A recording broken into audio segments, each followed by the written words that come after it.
बिस्मिल्लाहिर्रहमानिर्रहीम अस्सलाम वालेकुम। उम्मीद करती हूँ कि आप सब लोग खैर खैरियत से होंगे। जी मैं भी बिल्कुल ठीक ठाक हूँ। जी तो आज जो मैं आपके साथ शेयर करने जा रही हूँ वो जी आलू चिकन की रेसिपी है। उनके लिए किन चीज़ों की ज़रूरत होगी ये आपके सामने पड़ी हुई हैं, तो आप भी अपनी चीज़ों को जल्दी से रेडी कर लीजिए। और आइए आज की रेसिपी को अब हम स्टार्ट कर लेते हैं। जी जनाब, तो यहाँ मैंने ले लिया है जी चिकन को मैंने धोकर अच्छी तरह से साफ़ कर लिया है। 1 किलो के करीब मैंने ये चिकन लिया है। यहाँ मैंने लिए हैं 3 आलू जिनको मैंने अच्छी तरह से कटिंग कर लिया है। यहाँ मैंने लिए हैं 2 मीडियम साइज़ के प्याज, एक मैंने यहाँ पर लिया है टमाटर, 2 से 3 चम्मच मैंने लिए हैं दही के। और यहाँ मैंने कुछ मसाले लिए हैं, ये जी हल्दी, पिसा धनिया, पिसी लाल मिर्च और नमक, अदरक लहसुन का पेस्ट और हरी मिर्चों का पेस्ट लिया है। यहाँ पे धनिया और मिर्चें जो हम एंड में शामिल करेंगे। तो आइए अब हम अपनी रेसिपी को स्टार्ट कर लेते हैं और हम ऑयल में इसको बनाएंगे। तो चलिए जी, तो यहाँ मैंने ले लिया है जी एक पैन, उसमें डाल दिया है मैंने ऑयल जब गर्म हो जाएगा तो फिर हम इसके अंदर ऐड करेंगे जी प्याज। जी यहाँ हमने प्याज डाल दिए, अच्छी तरह से हम इसको मिक्स कर लेते हैं। प्याज हमने लाइट गोल्डन कर लेने हैं। जी तो प्याज देखिए यहाँ पे लाइट गोल्डन होना शुरू हो चुके हैं। अगर आपने अभी तक मेरे चैनल को लाइक और सब्सक्राइब नहीं किया तो प्लीज़ मेरे चैनल को सब्सक्राइब करें और लाइक करें और कमेंट सेक्शन में बताएं कि आपको मेरी रेसिपीज़ कैसी लगती हैं। जी तो आप यहाँ देख सकते हैं कि प्याज अच्छी तरह से ब्राउन हो चुके हैं। अब मैं इसके अंदर डाल देती हूँ चिकन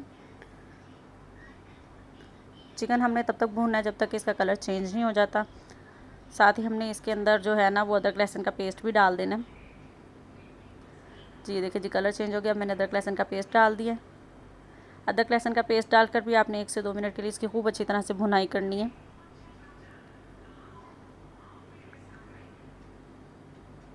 जी तो ये देखिए जी चिकन की भुनाई हो चुकी है। अब मैं इसके अंदर डाल देती हूँ 1 टमाटर जो हमने कटिंग करके रखा था।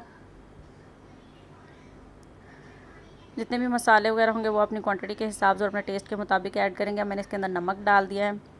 नमक डाल के मैं इसको अच्छी तरह से मिक्स कर लेती हूँ। और अब मैंने इसको 5 से 7 मिनट के लिए कवर करके रख देना है ताकि टमाटर अच्छी तरह से सॉफ्ट हो जाए और थोड़ा चिकन भी कुक हो जाए। ठीक है जी, अब 7 मिनट के लिए आपने इसको कवर करके रख दिया। जी 7 मिनट हो चुके हैं। देखिए जी चेक कर लेते हैं। जी टमाटर हमारे अच्छी तरह से सॉफ्ट हो गए हैं। अब जितना भी पानी है इसको अच्छी तरह से ड्राई कर लेते हैं।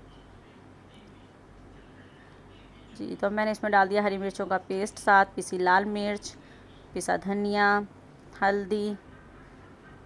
अब मसाले डालकर हम खूब 1-2 मिनट तक अच्छी की तरह इसकी भुनाई कर लेते हैं जब तक ये ऑयल छोड़ने लगे। जी जो देखिए जी मज़ेदार सा चिकन तैयार हो रहा है यहाँ पे। जी तो अब हमने इसको अच्छी तरह भून लिया। मैं इसके अंदर शामिल करती हूँ दही, अच्छी तरह फेंट कर दही डालकर फ़ौरन अच्छे से मिक्स करें। जी तो अब हमने दही का पानी अच्छी तरह से ड्राई कर लेना है और इसको खूब भुनाई करनी है 2 से 3 मिनट तक। जी तो ये देखें जी ऑयल निकलने लग गया है। अब इसमें दही का पानी भी ड्राई हो गया, तब हम आलू डाल देते हैं इसमें।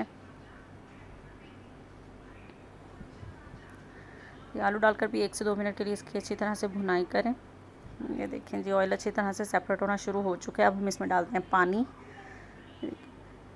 आपको पतला शोरबा पसंद है, गाढ़ा शोरबा पसंद है, उस हिसाब से आप लोगों ने पानी डालना है इसके अंदर। ये देखिए जी बॉयल आना शुरू हो गया। मैं इसमें हरी मिर्चें डाल दूँगी साथ। जी तो अब हम इसको कवर कर रख देंगे 10 मिनट में, तकरीबन 10 मिनट तक रखेंगे ताकि आलू भी अच्छी तरह से गल जाए और शोरबा भी थोड़ा गाढ़ा हो जाए। जी तो यहाँ देखिए जी हो चुका है तैयार। अब 1 से 2 मिनट इसकी आंच को हम थोड़ा तेज़ कर देंगे ताकि अच्छी तरह पक जाए। जी तो मैंने इसके अंदर पिसा गरम मसाला डाला है और थोड़ा सा धनिया डाला है। जी अब मैंने इसका लो फ्लेम कर दिया है ताकि ऑयल ऊपर आ जाए अच्छी तरह से। जी तो मज़ेदार सा आलू चिकन तैयार है हमारा। ये देखिए जब मैंने इसको बाउल में ट्रांसफ़र कर लिया है, देख सकते हैं आप इसकी लुक। अगर आपको मेरी रेसिपी अच्छी लगे तो प्लीज़ कमेंट सेक्शन में ज़रूर बताइएगा।